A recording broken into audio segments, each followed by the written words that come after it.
speak from a military standpoint, but this is very all-inclusive. We're signing tremendous executive orders today that really will make us the real power in this industry, which is a big industry. Doug, why don't you go ahead? Well, thank you, President Trump. This is a huge day for the nuclear industry. Mark this day on your calendar. This is going to turn the clock back on over 50 years of overregulation of an industry. American greatness has always come from innovation, and we were very innovative. We led post-World War II in all things nuclear, but then we've been stagnated. We've choked it with overregulation.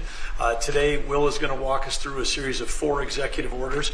Each of these help attack separate issues that have held back this industry. And with us today, we've got a number of CEOs from the industry representing some of our largest nuclear providers, but also a big change. This is a time when capital and competition has finally come to this industry. We've got venture capital, we've got startups coming into all aspects of small modular nuclear, and we've also got an EO that's talking about the importance of us having a secure supply chain of being able to get that fuel load here in the United States as opposed from foreign sources. This has impacts on national security, on our defense, and again, President Trump here today has committed to energy dominance. And part of that energy dominance is that we've got enough electricity to win the AI arms race with China.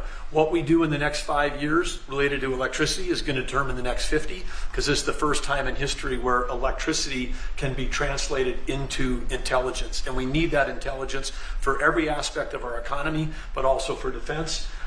Pete Hegseth in the Department of Defense has been a key part of this, and this is going to help us make sure that we're providing the defense we need, where we need that AI, need the electricity, but also to secure our bases here at home and around the world. Secretary? Sure, I'll just add to that before going to Will. Energy security is national security. If we don't have reliable energy for our basing, for our troops, whether forward deployed or domestically, we're vulnerable. So by having small modular nuclear capabilities, which are rapidly being fielded, that we can use on our bases here and around the world, we're creating an environment where if things happen elsewhere, the military can be relied upon. Also, we're including artificial intelligence into everything we do. If we don't, we're not fast enough. We're not keeping up with adversaries. You need the energy to fuel it. Nuclear is a huge part of that, modular or otherwise. So we're going to have the lights on and AI operating when others do not, faster than everybody else because of nuclear capability. So this is a big game changer for us as well. And we're also talking about the big plants, the very, very big, the biggest. We're going to be doing them also, but we're going to start off a little bit. I think our focus today is the smaller module, but included in this group, we're also doing big plants where needed. They won't be needed too much, but they'll literally be able to do it in an entire state. And you've read a lot about cost overruns in a couple of states that were pretty significant, but we're not going to have cost overruns. And the technology's come a long way, both in safety and cost and everything else. Would a couple of you guys like to talk about your companies and you want to say anything? Joe, why don't you kick it off? Sure, my name's Joe Dominguez. I run Constellation Energy. We have about 25% of the nation's fleet. We're the largest publicly traded nuclear company in the world. We're in the middle of a merger with Calpine, and once completed, we will be the largest electric producing company in the world. About enough power to produce, to cover all of Mexico, actually. I didn't know that. When we talked, you were so modest. I can't believe it. That's normally not said about me, Mr. President. I'm very impressed. Go ahead.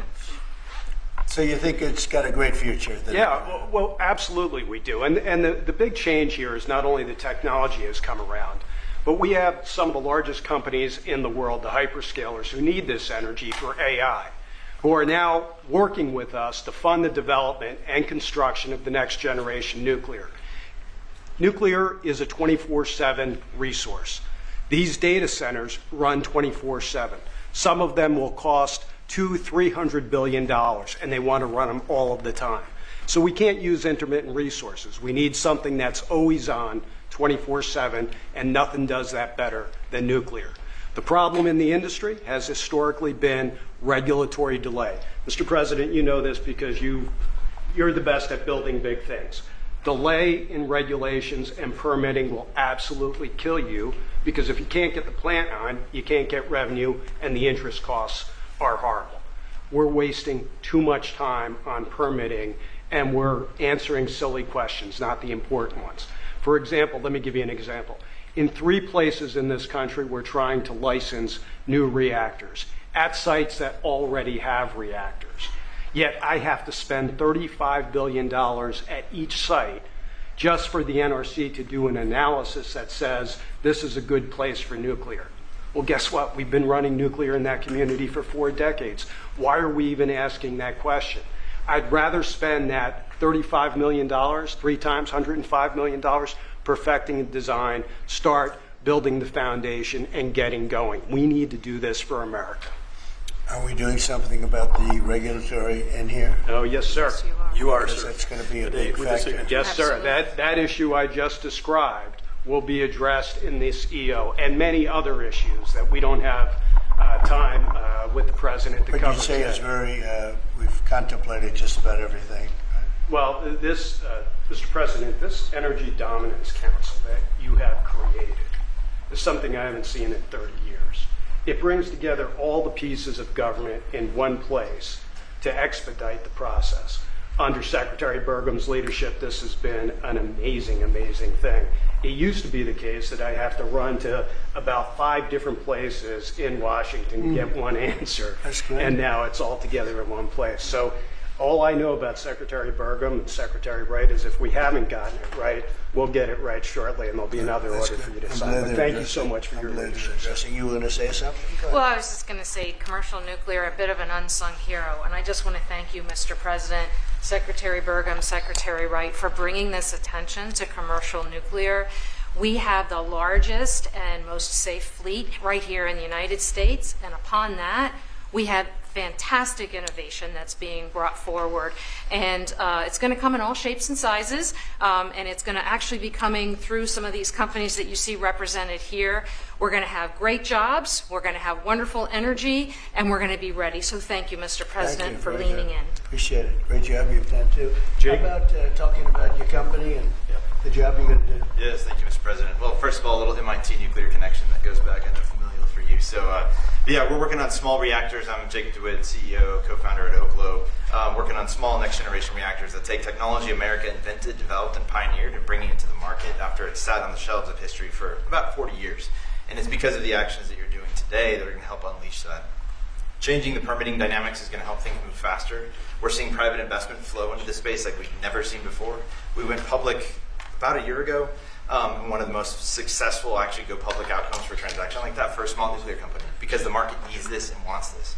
And under your leadership, creating the Dominance Council, I mean, it's hard to overstate the value of that. And nuclear is a manifestation of energy dominance. In fact, a golf ball of uranium metal, which this is not, but it's a golf ball, has enough energy content in it to power your entire life's energy needs. I mean, it doesn't get any better than that. And to get back to building, nuclear uses the fewest materials, right? The least amount of concrete, of steel, of fuel for amount of energy it produces. So it should be the cheapest, the most scalable, the most sustainable. Just like you mentioned, Mr. President, about the importance of doing that right. The physics are on our side, and these things help unleash this innovation to actually realize that. So it's never been more exciting. Very exciting indeed. Go ahead, please. And I'm Scott Nolan, CEO of General Matter. We're an American enrichment company trying to bring back the U.S.'s lead in producing nuclear fuel. So just like car engines need fuel, nuclear reactors need fuel. Right now, the U.S. is completely dependent on other countries to make the key step of enrichment in this fuel. And these executive orders are going to pave the way for the U.S. to regain its lead. So we really appreciate it. Will you be doing the AI plants? Because we have a lot of them going up now, and or soon going up, and they need tremendous electricity. Are you going to be involved in many of these plants? Yes. Will a lot of them be using nuclear? Or some are using oil and gas, some are using different things. But Many of them will be, I think. it just makes a lot of sense. Nuclear is a perfect solution, and that's where most of them are interested. Good luck. Thank you. That'll be great. It's going to be, yes. Okay, Will, please. The first executive order we have for you relates to the issue that Secretary Hegseth was speaking to, which is the need for incredible amounts of power at defense installations and also in AI-focused installations. What this executive order will do is speed up the approval and adoption process for specialized nuclear reactors at these sorts of sites. It also involves the Department of Energy making available the necessary fuel stock. It also creates a special envoy position and a strategy around nuclear technology export, the idea being that we can grow American industry on the back of foreign purchasers who are interested in this sort of technology as well. I'm just thinking, as you say that, I just said, what about auto pens? Could I use an auto pen? What did Biden do? Did he have an auto pen at the desk? Nuclear powered. No, he didn't do events like that. Yeah, he used nuclear power. You know, he didn't do events like this, I guess. That's all right. Otherwise, you know, you walk into the other side of the room, have an auto pen sign it, right? Here it is. It's phase one.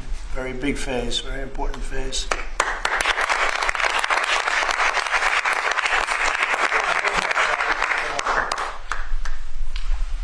Sir, this next executive order is intended to reform the Nuclear Regulatory Commission. You heard a few of the people here speak about the complex regulatory processes that have really held the nuclear industry back.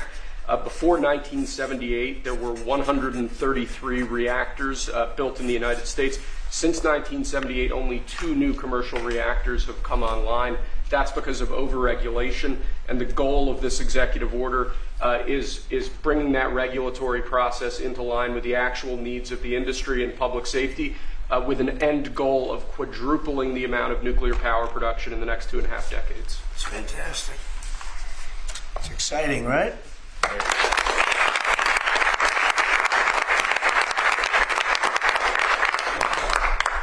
There you go.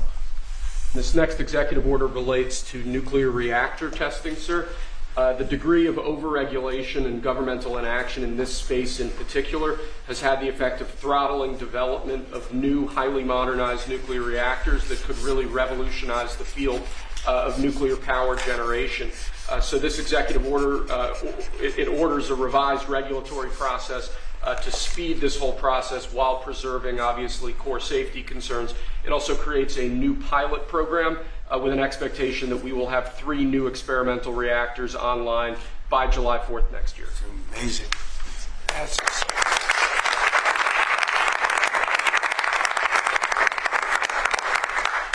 Okay, come on. Lastly, sir, we have an executive order on reinvigorating the nuclear industrial base.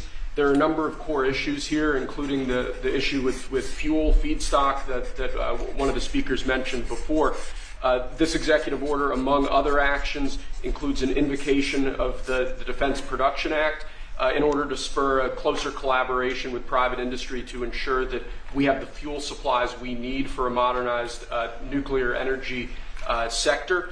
In addition to that, it includes crucial provisions relating to the development of a nuclear energy sector workforce and a number of other key building blocks to the overall nuclear industry that we're trying to spur here. Right. Thank you.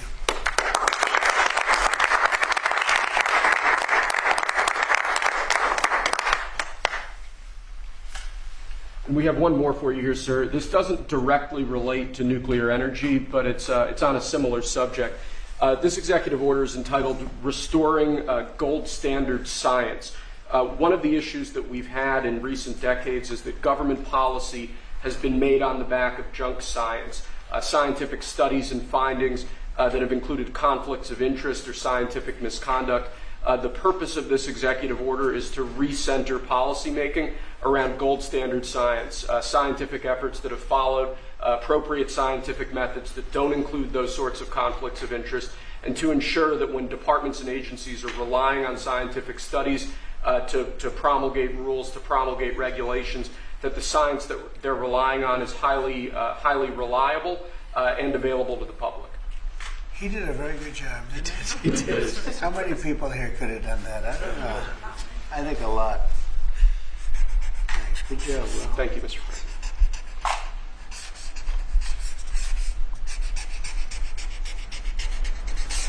Is that it? That's all we have for you now, sir.